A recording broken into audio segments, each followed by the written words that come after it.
Selamat datang di Strategic Horizon. Di video terbaru ini kita akan membahas konflik administratif yang masih membayang di pulau-pulau kecil Indonesia, dari Pulau Berhala sampai Rempang. Meski ukurannya kecil, pulau-pulau ini menyimpan isu kedaulatan, ekonomi, dan budaya yang besar. Ayo mulai perjalanan investigasi kita. 1. Pulau Berhala, Selat Berhala, Kepri versus Jambi. Luas, sekitar 2,5 km persegi. Penduduk, dihuni penduduk lokal dan petugas TNI. Jumlah persis bervariasi. Pulau diklaim punya fasilitas desa dan resort wisata. Di persimpangan Selat Berhala, berdiri sebuah pulau kecil dengan sejarah panjang.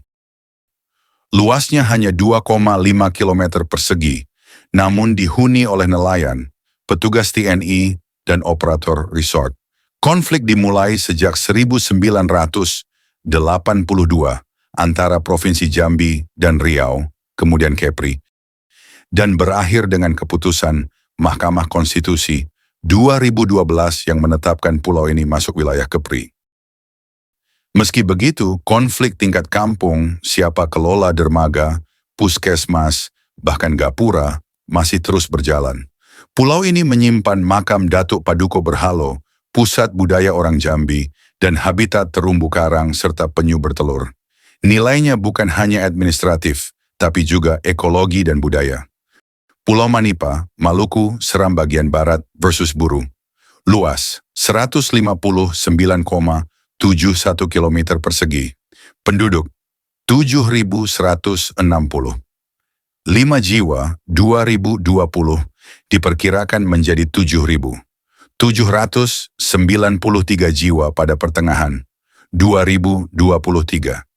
Di timur Indonesia, Pulau Manipa, luasnya hampir 160 km persegi, menyimpan cerita tumpang tindih klaim antara Kabupaten Seram bagian barat dan Kabupaten Buru. Dengan penduduk sekitar 7.800 jiwa, pulau ini sangat bergantung pada perikanan tradisional dan mangrove. Namun layanan dasar seperti listrik masih buruk, 2 hari hidup terang, 5 hari gelap gulita.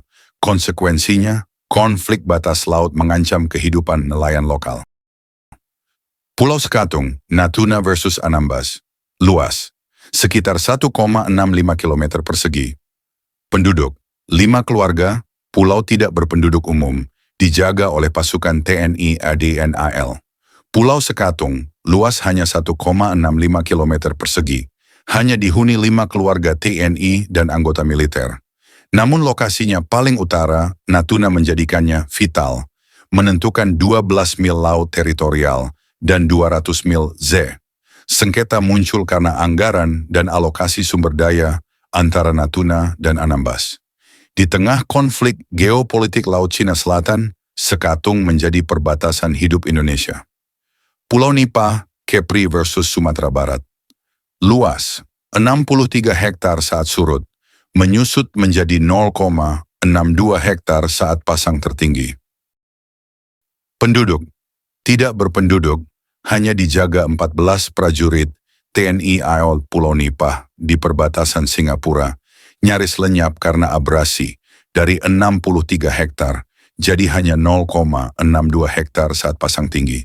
Infrastruktur berupa mercusuar dan pos TNI AL menetapkan pulau ini sebagai titik acuan legal penetapan perbatasan laut. Klaim ZEI antara Kepri dan Sumbar menambah kompleksitas karena dana bagi hasil laut menjadi rebutan. Makanya totalitas negara Republik Indonesia tetap dijaga. Pulau Rempang, Batam versus warga adat Melayu. Luas, sekitar 165,8 km persegi penduduk asli. Suku Rempang Malay sekitar 5.000 jiwa 2023.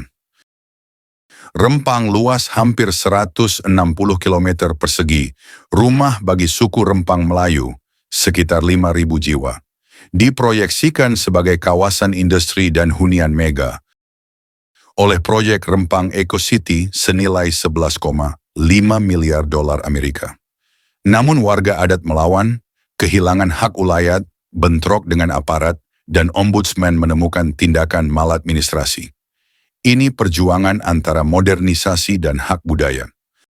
Pulau Semau dan Komodo, sengketa potensial, Kita juga mengintip potensi sengketa di Pulau Semau, Kupang, di mana batas antar kabupaten masih buram, dan di Pulau Komodo, PKN Komodo, di mana pembagian pendapatan pariwisata antara Pemkab Manggarai Barat, Pemprov NTT, dan pusat masih belum final. Dari Berhala hingga Rempang, isu utama selalu sama, kurangnya data batas wilayah dan keterbatasan ruang dialog. Berikut rekomendasi kami. 1. Survei geospasial, teknologi satelit plus GPS untuk semua pulau kecil. 2.